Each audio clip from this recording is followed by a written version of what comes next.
Shalom, seluruh majelis jemaat GKP Seroja mengucapkan selamat mengikuti kebaktian secara online di rumah masing-masing. Dan pada minggu pagi hari ini, tanggal 12 Juli 2020, kita akan dilayani oleh Pendeta Sulu Setia. Dan minggu ini kita akan menggunakan tata cara kebaktian minggu model kedua dalam rangka perjamuan kudus dan hari pekabaran Injil GKP. Untuk itu, saya undang jemaat untuk berdiri. Kita akan memuji Tuhan dari Kidung Jemaat 15 bait 1.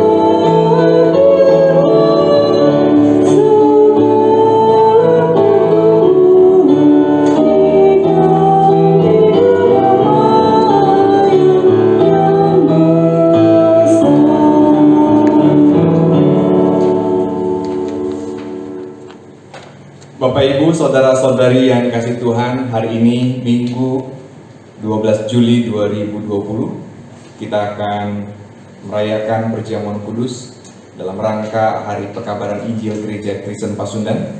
Dan baiklah kita mengawalinya dengan keyakinan bahwa pertolongan kita adalah dalam nama Tuhan yang menjadikan langit dan bumi. Amin. Kasih karunia dan damai sejahtera dari Allah Bapa, Anak dan Roh Kudus menyertai saudara-saudara sekalian. Dan menyertai saudara juga. Nas pembimbing di dalam kebaktian ini dari Injil Matius 13 ayat 12 yang berkata, "Karena siapa yang mempunyai, kepadanya akan diberi, sehingga ia berkelimpahan. Tetapi siapa yang tidak mempunyai, apapun juga yang ada padanya akan diambil daripadanya." Amin. PKJ 226.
Silahkan duduk.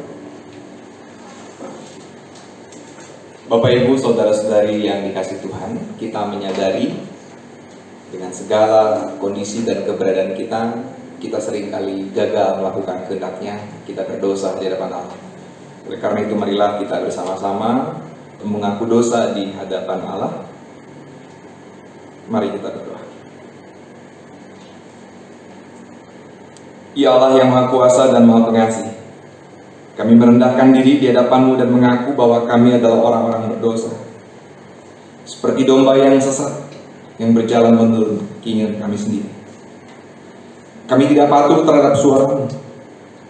Kami tidak berbuat apa yang seharusnya kami perbuat, tetapi kami melakukan apa yang Tuhan larang.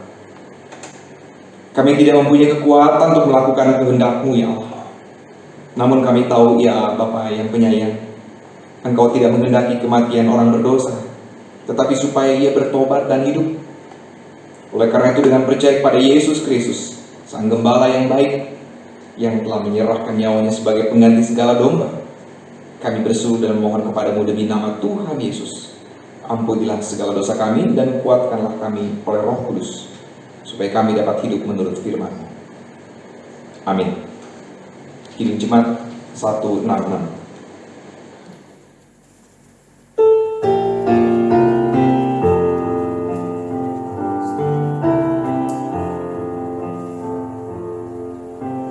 Salib dan sengsara Kau Yesus Tuhanku, bergulai menderita akibat salahku.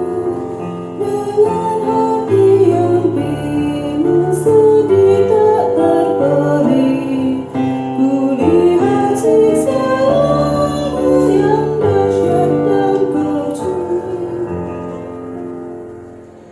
Sebagai berita anugerah pengampunan dari Allah, dengarkanlah firman Tuhan yang berkenan untuk menyatakan pengampunan dosa bagi kita. Yesaya 55 ayat yang ke-7 berkata, baiklah orang fasik meninggalkan jalannya, dan orang jahat meninggalkan rancangannya. Baiklah ia kembali kepada Tuhan, maka Dia akan mengasihaninya, dan kepada Allah kita, sebab Ia memberi pengampunan dengan limpahnya. Dalam nama Allah Bapa dan Anak dan Roh Kudus, diberitakan kepada Bapak Ibu saudara-saudara sekalian yang dengan tulus ikhlas mengaku dosa di hadirat Allah, serta mencari keselamatan yang hanya di dalam Yesus Kristus, bahwa Allah mengampuni dosa kita. Amin. Kirim Jemaat 36.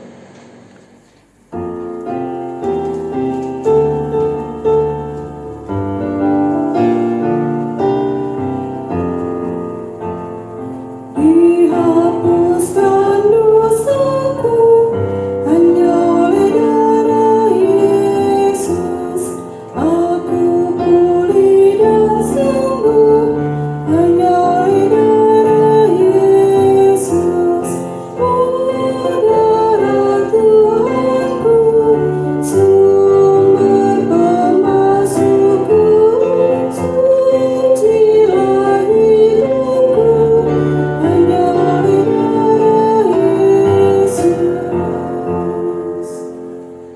Jemaat Tuhan, sebagai umat yang telah menerima anugerah pengampunan dari Allah, marilah kita hidup menurut firman-Nya sesuai dengan yang tertulis di dalam Roma 12 ayat 1 sampai 2. Firman Tuhan berkata, karena itu saudara-saudara, demi kemurahan Allah aku menasihatkan kamu supaya kamu persembahkan tubuhmu sebagai persembahan yang hidup dan yang kudus dan yang berkenan kepada Allah. Itu adalah ibadahmu yang sejati. Janganlah kamu menjadi serupa dengan dunia ini, tapi berubahlah oleh pembaruan budimu, sehingga kamu dapat membedakan manakah kehendak Allah, apa yang baik, yang berkenan kepada Allah, dan yang sempurna. Amin. Kirim Jemaat 279.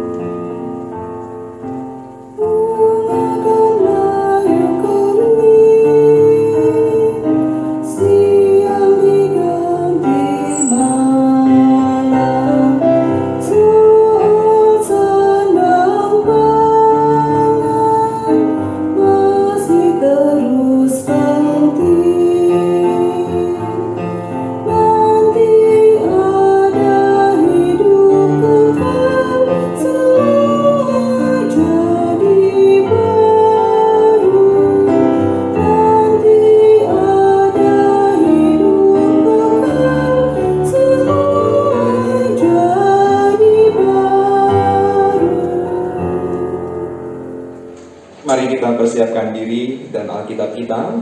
Kita membuka dari Injil Matius 13 ayat 1 sampai 9 dilanjutkan dengan ayat 18 sampai 23 sebagai dasar pemberitaan firman Tuhan pada pagi hari ini. Dan baiklah, kita mengawalinya dengan berdoa. Mari. Allah yang mengasihi kami, Allah sumber segala berkat, kami bersyukur untuk nafas kehidupan yang masih Engkau percayakan bagi kami, dan juga kami bersyukur untuk kesempatan bagi kami kembali menghayati kehadiran firman Tuhan, kehadiran Injil Kristus di tanah Pasundan. Kami bersyukur ya Allah, karena Engkau berkenan menumbuhkan firman Tuhan atau Injil Kristus ini di tanah Pasundan hingga saat ini. Kami percaya juga ya Allah, bahwa di kesempatan ini ketika kami menghayatinya, Engkau juga berkenan mengurapi kami dengan kuasa Roh yang kudus.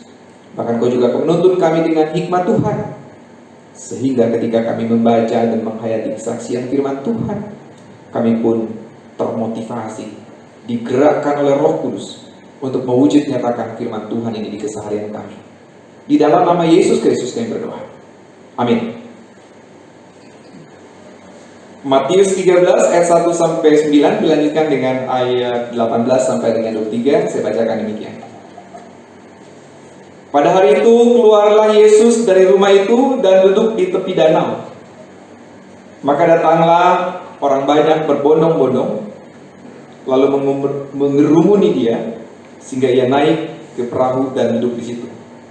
Sedangkan orang banyak semuanya berdiri di pantai. Dan ia mengucapkan banyak hal dalam perumpamaan kepada mereka. Katanya, adalah seorang penabur keluar untuk menabur. Pada waktu ia menabur, sebagian benih itu jatuh di pinggir jalan. Lalu datanglah burung dan memakannya sampai habis. Sebagian jatuh di tanah yang berbatu-batu, yang tidak banyak tanahnya. Lalu benih itu pun segera tumbuh karena tanahnya tipis. Tetapi sesudah matahari terbit, layulah ia dan menjadi kering karena tidak berakar. Sebagian lagi jatuh di tanah, saya ulangi, sebagian lagi jatuh di tengah semak duri. Lalu makin besarlah semak itu dan menghimpitnya sampai mati.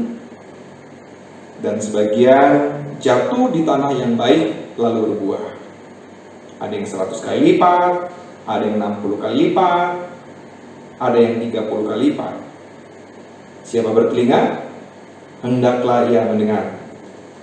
Lanjutkan dengan ayat yang ke-18 sampai dengan 23. Demikian. Karena itu dengarlah arti perumpamaan penabur itu. Kepada setiap orang yang mendengar firman tentang kerajaan surga, tetapi tidak mengertinya, datanglah si jahat dan merampas yang ditaburkan dalam hati orang itu. Itulah benih yang ditaburkan di pinggir jalan. Benih yang ditaburkan di tanah yang berbatu-batu ialah orang yang mendengar firman itu dan segera menerimanya dengan gembira. Tetapi ia tidak berakar dan tahan sebentar saja. Apabila datang penindasan atau penganiayaan karena firman itu, orang itu pun segera murtad. Yang ditaburkan di tengah semak duri ialah orang yang mendengar firman itu, lalu kekhawatiran dunia ini dan tipu daya kekayaan menghimpit firman itu sehingga tidak berbuah. Yang ditaburkan di tanah yang baik ialah orang yang mendengar firman itu dan mengerti. Dan karena itu ia berbuah. Ada yang 100 kali lipat, ada yang 60 kali lipat, ada yang 30 kali lipat. Amin. Sampai demikian pembacaan Alkitab kita. Yang berbahagia ialah kita yang mendengarkan firman Tuhan, terlebih kita yang melakukannya dalam hidup kita hari lepas hari. Haleluya. Haleluya, haleluya, haleluya.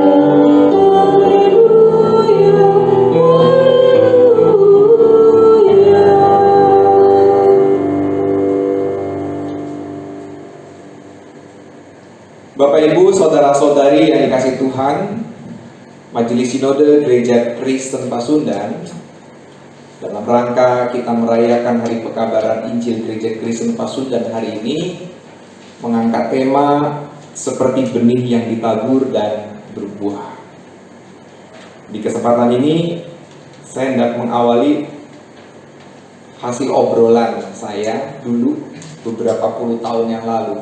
Ya mungkin baru sekitar tahun 95-96 saya baru masuk sekolah teologi ya. Dan kebetulan kami membahas materi ini salah satunya. Kami dengan berguyon begini, ini sayangnya konteksnya ini bukan di Indonesia sih ya, bukan di Pulau Jawa. Kok bisa? Ya memang begitu kan konteksnya kan, ini konteksnya kan di Timur Tengah ya. Kalau di Pulau Jawa bisa jadi situasinya akan lain lagi perumpamaannya. Kenapa? Karena kalau dimakan sama burung, itu nanti tumbuhnya nggak di situ, tumbuhnya kan di tempat lain. Guyonnya begitu. Jadi sebetulnya kalau perumpamaan yang dimakan sama burung tidak bertumbuh, ya memang di situ mah tidak, karena dibawa sama burung pergi ke tempat lain. Nanti punten-punten nya burung itu di tempat lain dan disitulah akan tumbuh. Contohnya apa? Ada yang tahu nggak? Ada yang tahu? Benalung. Apa itu Pak? Biji jambu. Kegedean Bu. Jambu apa? Jambu batu. Oh bisa jadi gitu ya. Tapi yang paling umum di Pulau Jawa ini itu adalah buah atau biji dari buah beringin. Makanya beringin itu bisa tumbuh kadang-kadang di atas genteng, betul? Bener nggak? Atau di tembok, betul nggak? Iya, pohon beringin yang gede. Jadi pastori Jatiunggul itu di pintu depannya itu, di pagar depannya itu, saya terus papras lah itu. Sekarang sampai bikin retakan itu. Dengan yang temboknya rumah sakit Rino Paitan, itu udah retakan itu gara-gara akar di atas itu lebih tinggi dari saya. Coba naiknya dari mana? Itu contoh. Dan itu bisa tumbuh besar itu. Kalau tidak dipotong ya habislah tembok itu. Ya, jadi guyonannya begitu Bapak Ibu. Tetapi terlepas dari guyonan itu, saya mau mengajak kita untuk menghayati teks firman Tuhan ini dengan konteks hadirnya kekristenan di tanah Pasundan. Bagi warga jemaat yang mungkin belum tahu kapan sih benih-benih kekristenan di tanah Pasundan yang nanti berbuah menjadi paling tidak ada 2 gereja yang terlahir dari benih ini. Yang pertama itu adalah gereja Kristen Pasundan, Christelik van Java. Baru kemudian sekitar 2 atau 4 tahun kemudian lahirlah gereja yang sekarang dikenal dengan Gereja Kristen Indonesia, GKI. Jadi sebagai informasi saja buat Bapak Ibu, Saudari, terutama yang GKI Jabar ya. Semula sebelum ada GKI AM itu ada 3 GKI, GKI Jabar, GKI Jateng dengan GKI Jatim, Jawa Barat, Jawa Tengah, Jawa Timur. Nah, yang GKI Jabar itu dulunya adalah satu rahim dengan Gereja Kristen Pasundan dengan nama Christelik van Java. Makanya GKI Jabar tanggal lahirnya juga sama, tanggal berapa? 14 November. Sama. GKI Jabar ya. Hari Pekabaran Injilnya sama dengan GKP juga. Tanggal berapa? 11 Juli. Yang hari ini 12 Juli kita rayakan dalam perjamuan kudus. Sama. GKI Jabar juga sama merayakannya. Jadi karena satu rahim. Kenapa kemudian jadi berpisah? Apakah karena berantem? Bukan berantem. Ingat tahun 34 itu masih di bawah penjajahan Belanda. Dan Belanda punya sistem yang namanya kelas 1, kelas 2, kelas 3 sampai dengan pribumi. Pribumi tidak boleh satu atap dengan kelas pedagang. Orang Cina, orang Arab, orang India itu kelas pedagang. Pribumi tinggal di mana? Di emperan kali. Gitu. Jadi pribumi dengan orang Cina nggak boleh satu atap. Gitu ceritanya.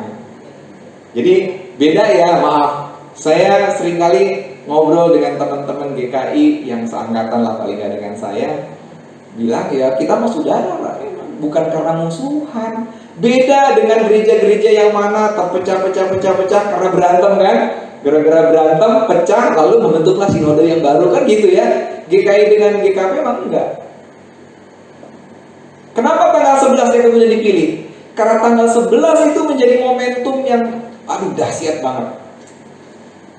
2 orang pribumi. Pas nggak ya saya menggunakan istilah pribumi di zaman di konteks sekarang? Di penjara nggak tahu saya? Ya, orang dulu malah nyebutnya Bumi Putra ya, orang Bumi Putra, yaitu Sarma dan Minggu. Orang mana mereka? Orang Banten. Dari mana? Cikuya. Lokasinya di mana? Masih ada nggak sekarang? Masih dekat dengan Rangkas Bitung. Dari pos kebaktian Maja itu cuma beberapa kilometer lokasinya. Itu titik awalnya berangkat mereka dari sana. Tetapi 2 orang ini kemudian dibawa ke Jakarta. Dari informasi yang saya dapat, mungkin nanti bisa dikonfirmasi juga, bahwa Sarma dan Minggu itu kemudian dibaptis di, ada yang tahu? Duga-duga? Dibawa ke Jakarta dan dibaptis di gereja Immanuel yang di Gambir. Di sana dibaptisnya. Jadi dari Banten itu dibawa ke Jakarta, dibaptis di sana 2 orang. Sarma dan Minggu, tanggal 11 Juli. Itulah bibit awal. Nah, ini maaf ya, ini mungkin sedikit saya singgung gitu ya, biar kita juga tahu. Kebetulan beberapa bulan yang lalu saya ngobrol dengan salah seorang, maaf saya sebut aja lah nggak apa-apa, dari gereja HKBP yang mengatakan, Tuhan HKBP daripada GKP. Ntar dulu, lihat sejarah dulu. HKBP tahun berapa coba mulai perintisannya? No mention. 1800 berapa Pak? Berapa? 1934 atau? 1834. Enggak Pak. No mention 1860-an. 1870-an kalau nggak salah. Nah, cek nanti Pak. Jadi lebih tua sebenarnya GK perintisan yang ada di Tanah Pasundan. 1855 itu peristiwanya. 11 Juli 1855 perintisannya. Persoalannya adalah orang-orang Kristen yang ada di Tatar Sunda ini berhadapan dengan banyak hambatan. Nah, saya mau sampaikan hambatan yang sering kali tidak pernah diungkapkan atau entah bagaimana seperti disembunyikan. Sebetulnya tantangan kekristenan ada di Tanah Pasundan pertama-tama bukan budaya, tapi apa? Kebijakan politik dari kolonial Belanda yang memang tidak mengizinkan pekabaran Injil masuk ke Tatar Sunda. Belanda sendiri yang menginginkan itu. Pemerintah kolonial Belanda sendiri. Kenapa? Kalau Injil masuk ke Tatar Sunda, ntar orang-orang Sundanya paham, pengen dimerdekakan. Pemberontakan terhadap kolonial Belanda. Itu yang dikhawatirkan. Makanya selama puluhan tahun generasi-generasi penginjil yang masuk ke Indonesia, itu hambatan pertamanya adalah izin dari kerajaan Belanda. Dapat izin apa enggak? Enggak dapat izin. Baru kemudian tantangan berikutnya apa itu? Konteks budaya, konteks adat istiadat, konteks sosialnya, itu tantangan. Tetapi yang pertama kali itu adalah hambatan dari kolonial Belanda. Coba mana ada yang penginjil-penginjil itu berafiliasi langsung dengan pemerintah Belanda? Enggak ada. Yang ada adalah lembaga terpisah sendiri. Contohnya apa? NZV itu yang kemudian mengambil alih tugas pelayanan yang diambil oleh Mr. Friedrich Ludwig Anting.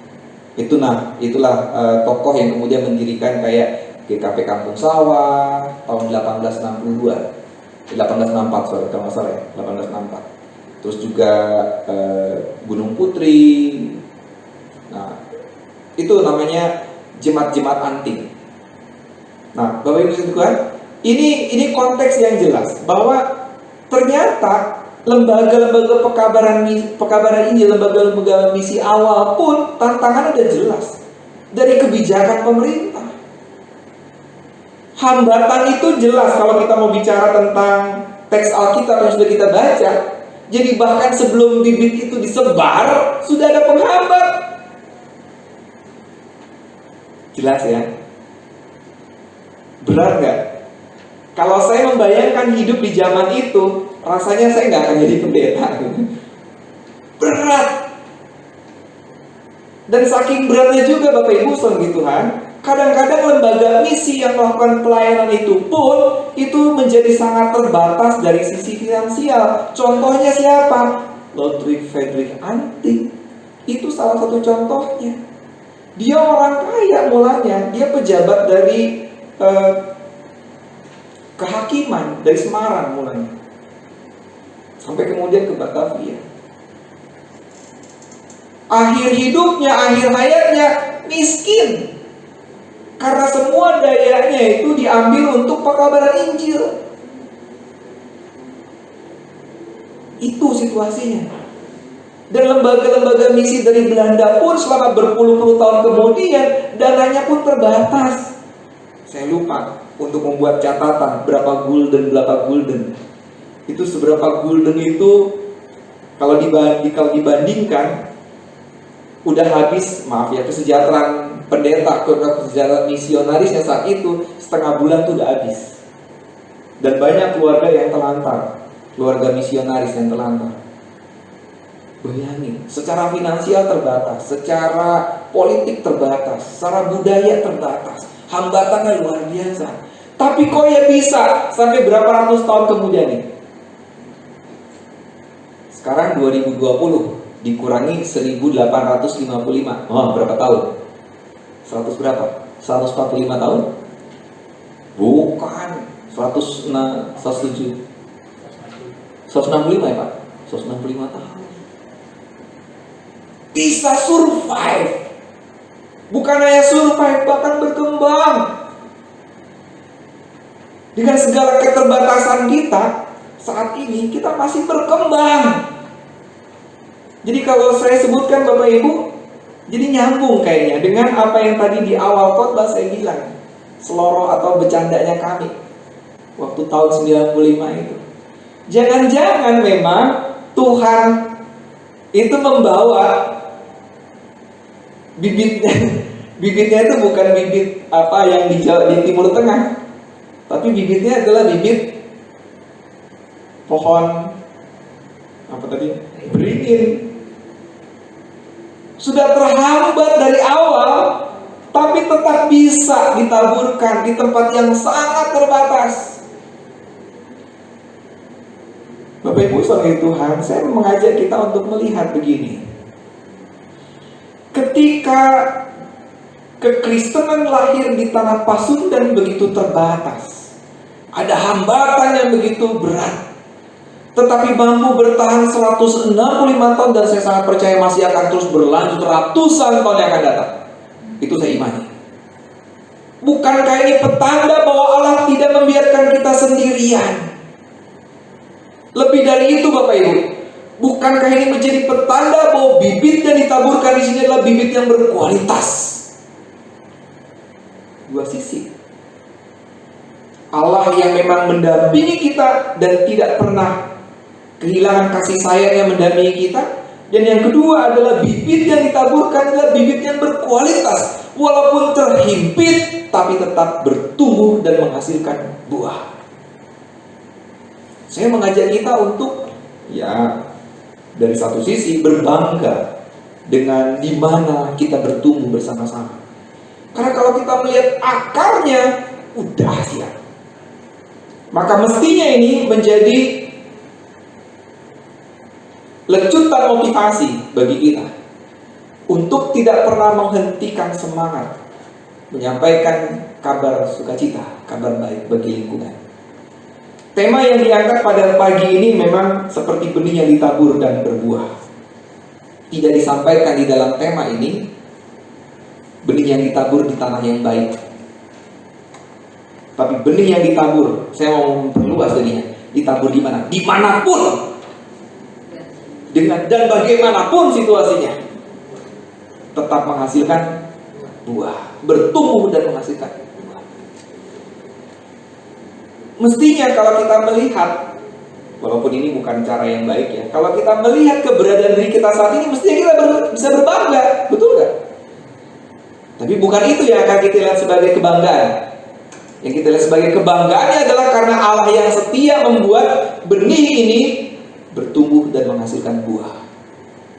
Maka percayalah, yakinlah, seperti ada ungkapan di babat semakin merambat, itu juga yang akan terjadi.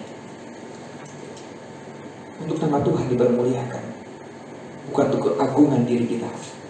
Maka di kesempatan ini Bapak Ibu, dan juga sekaligus nanti kita akan merayakan perjamuan kudus untuk mengenang, mengingat sesungguhnya kita adalah tubuh-tubuh Kristus yang memang sudah disebarkan oleh Allah dimanapun kita berada untuk menjadi pewarta-pewarta kabar baik. Maka jalanilah ini, jalanilah fungsi dan peran ini. Ingatlah Allah yang kita rayakan di dalam perjamuan kudus itu juga adalah Allah yang telah menjiwai diri kita, yang hidup bersama dengan kita. Tuhan memberkati kita. Amin. Nyanyian respon Kidung Jemaat 309.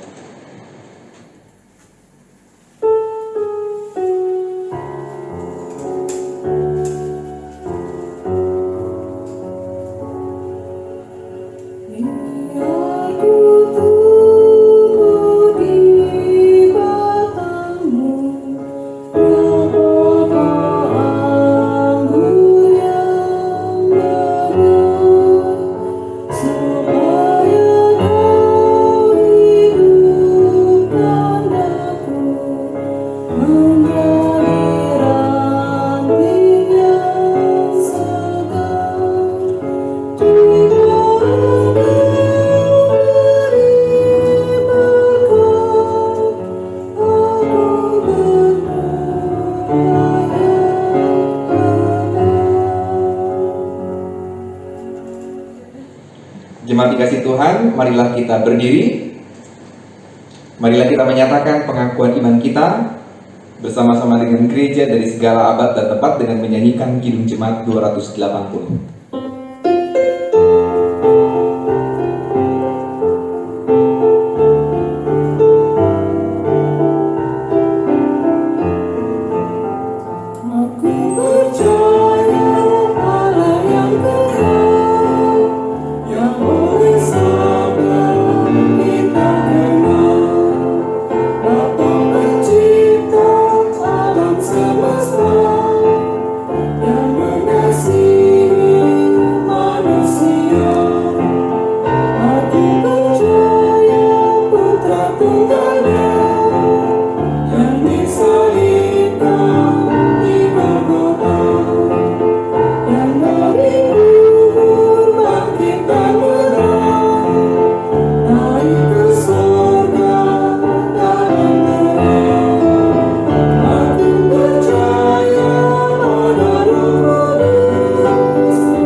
Kini kita akan beralih ke dalam tata cara pelayanan perjamuan kudus. Dan didengarkanlah titah perjamuan demikian. Tuhan Yesus pada malam waktu ia diserahkan mengambil roti dan sudah itu ia mengucap syukur atasnya. Ia memecah-mecahkan dan berkata, "Inilah tubuhku yang diserahkan bagi kamu. Perbuatlah ini menjadi peringatan akan aku." Demikian juga ia mengambil cawan sesudah makan lalu berkata, "Cawan ini adalah perjanjian baru yang telah dimeteraikan oleh darahku. Perbuatlah ini setiap kali kamu meminumnya menjadi peringatan akan aku. Sebab setiap kali kamu makan roti ini dan cawan minuman ini, kamu memberitakan kematian Tuhan sampai ia datang." 1 Korintus 11 ayat 23 sampai 26. Marilah kita berdoa. Ya Allah yang kudus dan maha adil, ketika kami merayakan pengorbanan Yesus Kristus Tuhan kami yang disalibkan sebagai persembahan hanya satu kali dan sempurna itu, kami mempersembahkan diri kami di hadapan-Mu sebagai persembahan yang hidup, kudus dan berkenan kepadamu. Engkau yang mengenal isi hati kami, kuduskanlah dan baruilah kami tentang keyakinan akan kehadiran Yesus Kristus yang telah Engkau bangkitkan dari antara orang mati, supaya Dia hidup di dalam kami dan kami hidup di dalam Dia. Curahkanlah Roh-Mu yang kudus supaya apabila kami menerima roti dan cawan minuman ini, kami turut mengambil bagian pada tubuh dan darah Yesus Kristus Tuhan kami. Karena di dalam Dialah Engkau menjadikan, menguduskan, menghidupkan, memberkati, dan memberi segala sesuatu kepada kami. Bagaikan mayang gandum yang dulu tumbuh berserakan di bukit-bukit, pada saat ini di meja ini, menjadi satu dalam roti dan anggur ini. Himpunkanlah seperti itu pula ya Tuhan, gereja-Mu seluruhnya dari segala ujung-ujung bumi ke dalam kerajaan. Datanglah ya Roh Kudus. Amin. Marilah kita berdoa. Tuhan, tidaklah kami layak menjadi anak-Mu. Tuhan, tidaklah sekali-kali kami layak menerima-Mu mampir kepada kami. Tuhan, tidaklah sekali-kali kami layak memungut remah-remah yang jatuh dari meja perjamuan. Tetapi Engkau sendiri telah berkata, barang siapa yang datang kepadaku, Dia tidak kutolak. Amin.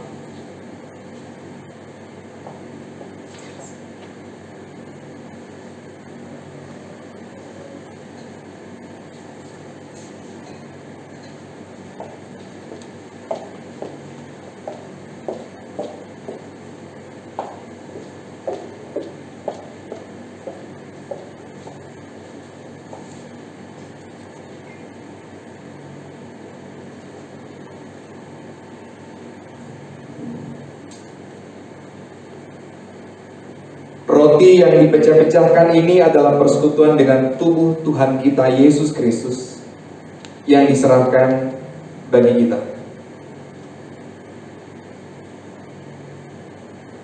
Ambillah. Ambillah. Ambillah. Ambillah.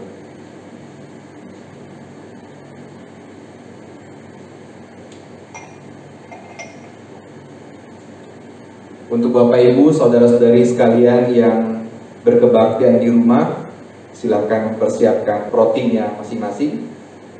Dan mari dengan tunduk diri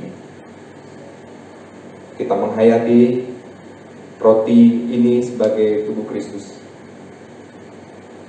Dengan mengingat pengorbanan Yesus Kristus, Sang Anak Domba Allah, dengan penuh ungkapan syukur, makanlah.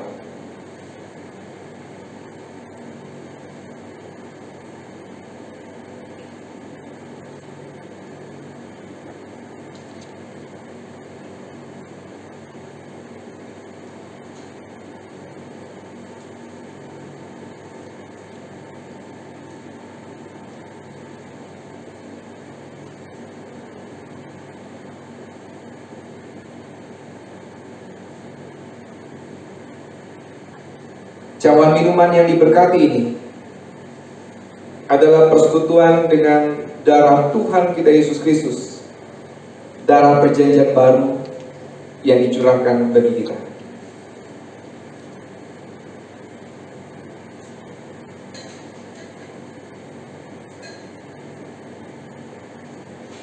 Ambillah. Ambillah. Ambillah. Ambillah.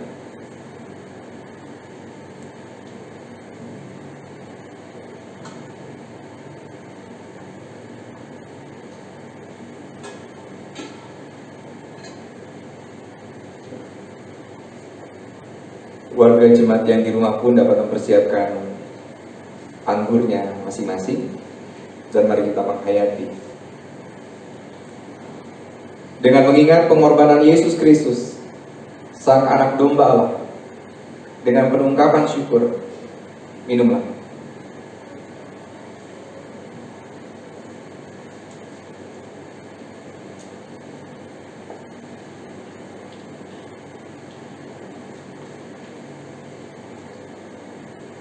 Marilah kita berdoa. Terima kasih ya Allah atas perkenanan-Mu bagi kami untuk dapat merayakan kembali karya pembebasan-Mu melalui pengorbanan Tuhan kami Yesus Kristus. Dengan kami menerima roti dan anggur perjamuan, kami diperlengkapi dan dimampukan untuk melanjutkan karya pemberitaan Injil di tengah-tengah ladang pelayanan yang Tuhan percayakan bagi gereja Kristen Pasundan. Terpujilah Allah, kini dan selama-lamanya di dalam Yesus Kristus. Amin.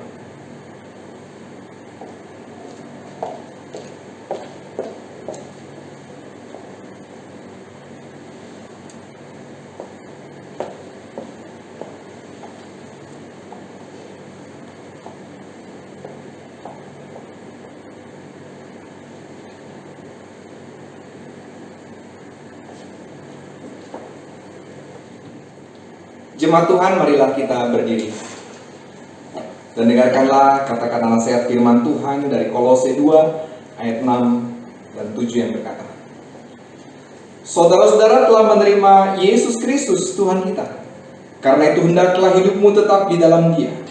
Hendaklah saudara berakar di dalam Dia dan dibangun di atas Dia. Hendaklah saudara-saudara bertambah teguh di dalam iman yang telah diajarkan kepadamu. Hendaklah hatimu melimpah dengan syukur. Amin. Silakan duduk kembali. Jemaat yang dikasihi Tuhan Yesus Kristus, marilah kita mengumpulkan persembahan kita di rumah masing-masing. Setelah persembahan dikumpulkan, dapat memberikan persembahan kepada majelis sektor masing-masing atau dapat mentransfer ke rekening gereja yang tercantum di warta jemaat. Dengarlah firman Tuhan dari Mazmur 54 ayat 8 yang berbunyi, dengan rela hati aku akan mempersembahkan korban kepadamu, bersyukur sebab namamu baik ya Tuhan. Sambil mengumpulkan persembahan, kita memuji Tuhan dari Kidung Jemaat 292 bait 1.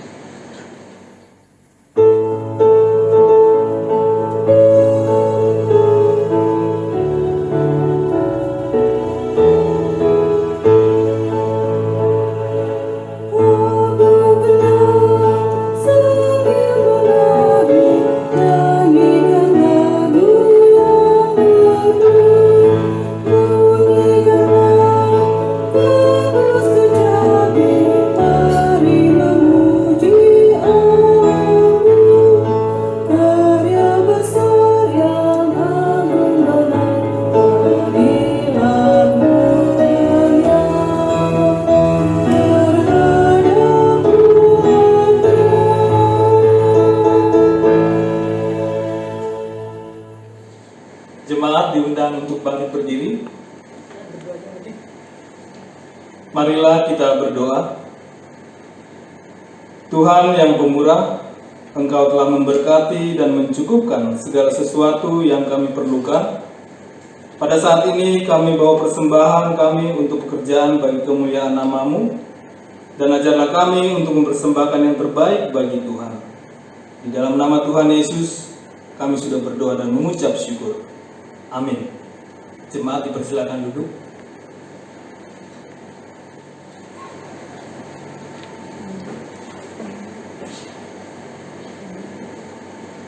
Warta Jemaat Minggu tanggal 12 Juli 2020 sebagai berikut.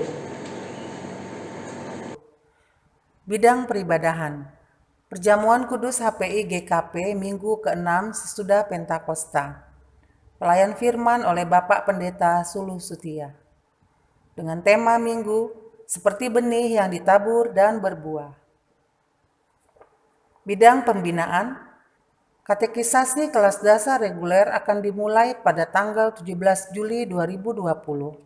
Oleh karena itu, bagi orang tua yang memiliki anak-anak di usia katekisasi dasar dengan ketentuan sebagai berikut. Telah berusia 15 tahun ke atas atau duduk di kelas 10, telah berusia lebih dari 15 tahun tapi belum pernah ikut katekisasi. Dapat segera mendaftarkan diri ke sekretariat Bagi yang saudara mendaftar dapat langsung melakukan pertemuan dengan Bapak Pendeta Sulu Setia pada hari Jumat 17 Juli 2020 pukul 16 di Pastori Jati Unggul. Dukungan dana COVID-19. Informasi mengenai dukungan dana COVID-19 selengkapnya dapat dibaca di WA Grup Jemaat GKP Seroja. Kedai online. Informasi mengenai kedai online selengkapnya dapat dibaca di WA Grup Jemaat GKP Seroja. Amplop Gerbu, persembahan diakonia, beasiswa, dan amplop hari-hari besar gerejawi, Natal, Paskah, dan HUT GKP Jemaat Seroja. Sehubungan dengan kondisi dan situasi pandemi COVID-19, maka warga jemaat dapat memberikan persembahan beasiswa dan amplop hari-hari besar gerejawi dengan cara A. Dikumpulkan secara mandiri dan diserahkan saat kondisi membaik ke gereja. B. Diberikan atau dititipkan melalui majelis jemaat di sektor masing-masing. C. Transfer ke rekening gereja dengan data sebagai berikut. Nama Ibu Indria Irawati GKP Seroja, nama Bank Mandiri, nomor rekening 1660066600008 dengan mencantumkan pesan amplop gerbu atau HRG. Persembahan kebaktian minggu sekarang sudah dapat diberikan melalui aplikasi QRIS, adapun secara teknis dapat menghubungi Ibu Indria Irawati. Pemilihan Majelis Jemaat dan Pengawas Perbendaharaan Jemaat GKP Jemaat Seroja. Setelah menjalani masa penjaringan bakal calon majelis jemaat dan pengawas perbendaharaan jemaat atau PPJ, maka berdasarkan pertemuan majelis jemaat GKP Seroja dan panitia pemilihan majelis dan PPJ pada tanggal 12 dan 26 Juni 2020, telah diperoleh nama-nama bakal calon majelis jemaat dan bakal calon pengawas perbendaharaan jemaat periode 2021 sampai 2025. Adapun nama-nama bakal calon majelis jemaat tiap sektor dan nama bakal calon pengawas perbendaharaan jemaat dapat dibaca di WA Grup Jemaat GKP Seroja. Kebaktian di gedung gereja dan pastori. Selengkapnya dapat dibaca di WA Grup GKP Seroja. Atestasi keluar. Diinformasikan kepada jemaat GKP Seroja bahwa Ibu Marnala Evelyn Novella akan pindah keanggotaannya atau atestasi keluar ke Gereja Kristen Indonesia atau GKI Panglima Polim Jakarta. Kami ucapkan terima kasih untuk pelayanan Ibu selama menjadi anggota GKP Seroja. Harapan kami biarlah semakin giat melayani di tempat pelayanan yang baru. Tuhan Yesus memberkati. Warta Keuangan Minggu 12 Juli 2020. Informasi terkait Warta Keuangan dapat dilihat di WA Grup Jemaat GKP Seroja. Demikianlah Warta Jemaat Minggu ini. Terima kasih, Tuhan Yesus memberkati. Jemaat Tuhan, marilah kita menaikkan doa syafaat dan akan kita akhiri bersama nanti dengan mengucapkan doa Bapa Kami. Mari kita berdoa. Allah yang mengasihi kami bersyukur atas kesempatan merayakan perjamuan kudus dalam rangka Hari Pekabaran Injil GKP, walaupun dalam situasi yang serba terbatas ini. Melalui perayaan perjamuan kudus ini, biarlah semangat untuk kami mewartakan kabar baik tetap terpelihara, bahkan bertambah-tambah semangat. Juga kami berterima kasih atas firman Tuhan yang telah diperdengarkan bagi kami. Biarlah kami terus-menerus belajar dan melatih diri, agar kami menjadi benih yang ditaburkan, bertumbuh, dan menghasilkan buah demi kemuliaan Allah. Namun kami menyadari, ya Allah, kami tidak dapat mengandalkan kemampuan kami semata-mata. Oleh karena itu, karuniakanlah Roh Kudus-Mu, agar kami dapat menghasilkan buah yang terbaik bagi Allah. Allah, sumber segala berkat, Kami pun bersyukur atas nafas kehidupan yang masih Engkau percayakan bagi kami, untuk kami dapat berkarya di perjalanan hidup yang kami alami ini. Biarlah dengan nafas kehidupan ini kami berkesempatan pula memperbaiki kualitas kehidupan kami, sebagaimana selama ini Engkau juga telah memberikan kesempatan bagi kami untuk belajar menjadi pribadi yang bijaksana dari beragam peristiwa yang telah kami alami. Lebih-lebih kami bersyukur karena pertambahan usia atas diri beberapa saudara kami dalam minggu ini, yaitu Ibu Juliana Alikipu, Bapak Jocelyn Manurung, Ananda Ezra Narendra, Saudara Yuda Guntara Panjaitan, Ibu Leni Setiawati, Saudari Zona Felusida Juliana, Saudara Erik Untung Kurniawan Simanjuntak, Bapak Manating Simamora, Ibu Esther Tahoma Uli Borusia Lagan, Saudari Anggi Tesalonika Karwur, Saudara Charles MPS Sinambela, Saudari Dinta Berusman Juntak, Saudara Dodi Maruba Julianto Storus, Bapak Abedatu Sarjono, Saudari Dwi Hendrik Setiawan, Saudari Kori Magdalena Maspaitela, dan Ibu Julita Anita Borus Tompul. Sukacita yang mereka rasakan atas pertambahan usia ini biarlah menjadi sukacita kami bersama, sekaligus inspirasi agar kami terus memaksimalkan sisa kehidupan ini demi kemuliaan Allah.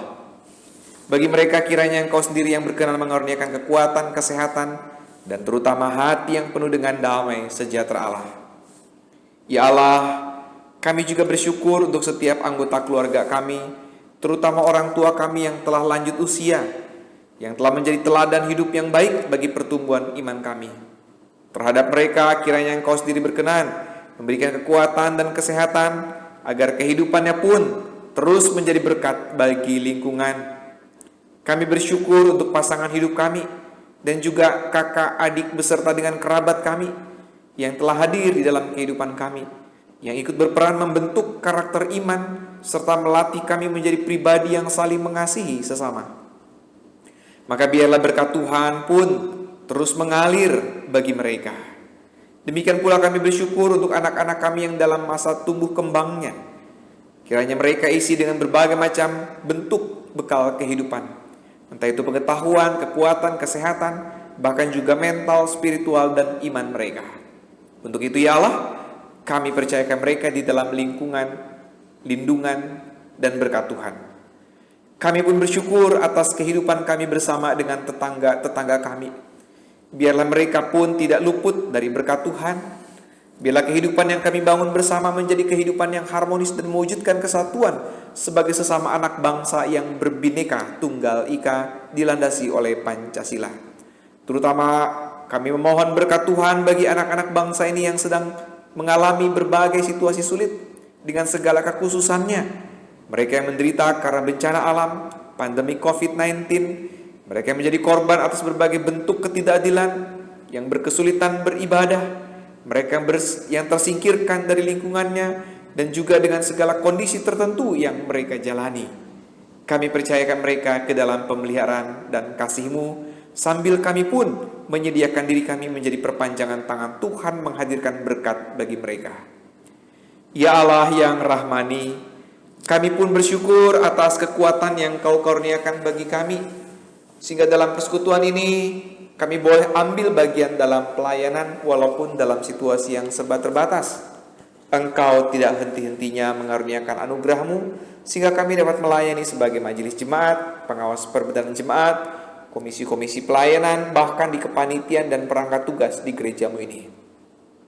Maka karuniakanlah roh kerendahan hati ketika kami melayani Engkau, dan teruslah bimbing kami dengan kuasa Roh Kudus-Mu, terlebih dalam rangka kami persiapkan segala sesuatunya dalam rencana kembali berkebaktian di gedung gereja. Kiranya Engkau yang mengaruniakan hikmat agar kami tetap bijaksana dan waspada mempersiapkan semua itu. Ya Allah yang agung, di tengah-tengah rasa syukur kami pun mengingat ada saudara kami yang dalam kondisi kurang sehat. Bapak Yopi Tetelepta, Ibu Tio Mintar Borugultom, Saudara Rudolf Nababan, Bapak Tambun Maruli Sihaan, Ibu Sautlan Boru Panjaitan, Ibu Spartini Siombing, Ibu Julita Anita Borus Tompul, Bapak Celihar Situmorang, Ibu Cenda Mehuli Melela Barus, Ibu El Simorangkir, Ibu Erna Sairin Daud, Bapak Marjohan Siahaan, Ibu Katrin Sihombing, Saudari Rabeka Borus Manjuntak, Bapak MHP Ismatupang, Bapak Sukiman Aritonang, Bapak Peris Tua Manalu, Ibu Sarma Borisiagian, Pung Sinambela, dan juga ada saudara kami yang mungkin dalam kondisi kurang sehat, sakit, tanpa sepengetahuan kami. Beserta dengan sesama anak bangsa yang juga saat ini sedang sakit. Terhadap mereka semua kami percaya Engkau turut campur tangan dan memberikan yang terbaik sesuai dengan kebutuhannya. Maka biarlah setiap upaya perawatan, pengobatan, beserta dengan makanan minuman yang dikonsumsinya, semua itu mendatangkan kebaikan. Kami pun berdoa memohon berkat Tuhan bagi pemerintah kami, baik pemerintah Kota Bekasi melalui Bapak Rahmat Effendi dan Bapak Tri, beserta dengan seluruh jajaran pemerintahannya di Kota Bekasi. Juga bagi pemerintah pusat kami, Bapak Presiden Joko Widodo dan Bapak Kiai Ma'ruf Amin beserta dengan seluruh jajaran kementeriannya, serta para wakil rakyat sesuai dengan fungsi, peran, dan tanggung jawab mereka. Kiranya Engkau sendiri yang mengaruniakan roh hikmat dan roh kudus, agar mereka betul-betul menjadi pemerintah yang menjadi perpanjangan tangan Tuhan menghadirkan kesejahteraan bagi negeri ini.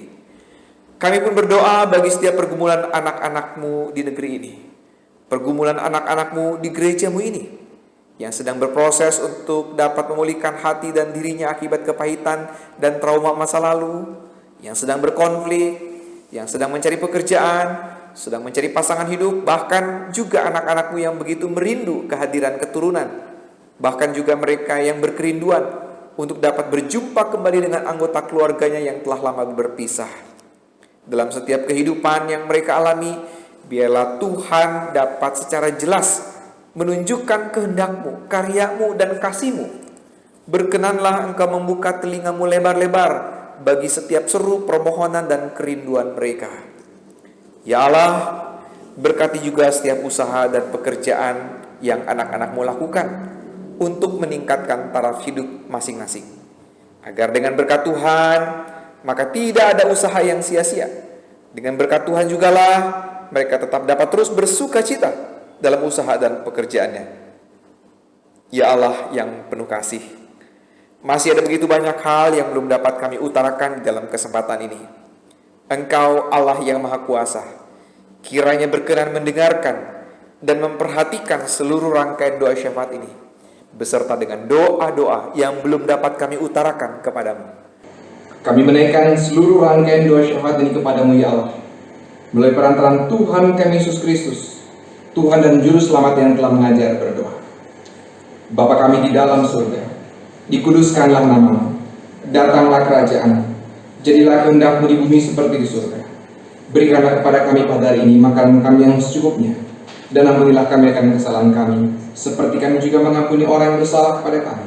Dan janganlah membawa kami ke dalam pencobaan, tetapi lepaskanlah kami daripada yang jahat. Karena Engkau yang mempunyai kerajaan dan kuasa dan kemuliaan sampai selama-lamanya. Amin.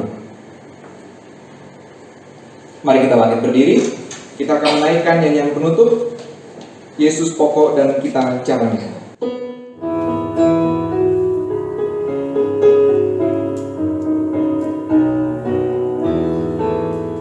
Yesus pokok dan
kasih karunia Tuhan Yesus Kristus dan kasih Allah di dalam persekutuan Roh Kudus kiranya menyertai saudara-saudara saat ini sampai selama-lamanya.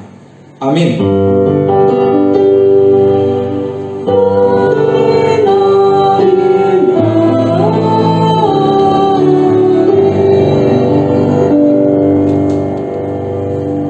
Selamat hari Minggu, selamat menghayati perjamuan kudus, dan juga selamat merayakan Hari Pekabaran Injil Gereja Kristen Pasundan.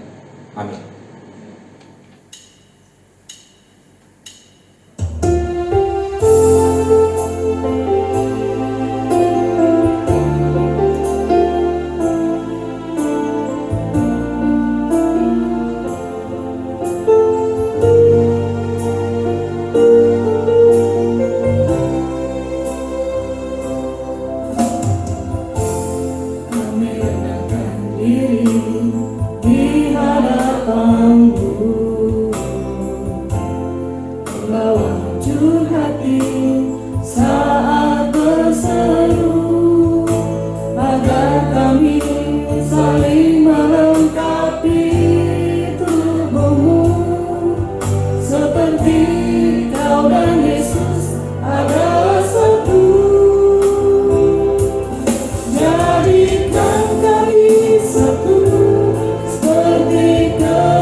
Jadikan kami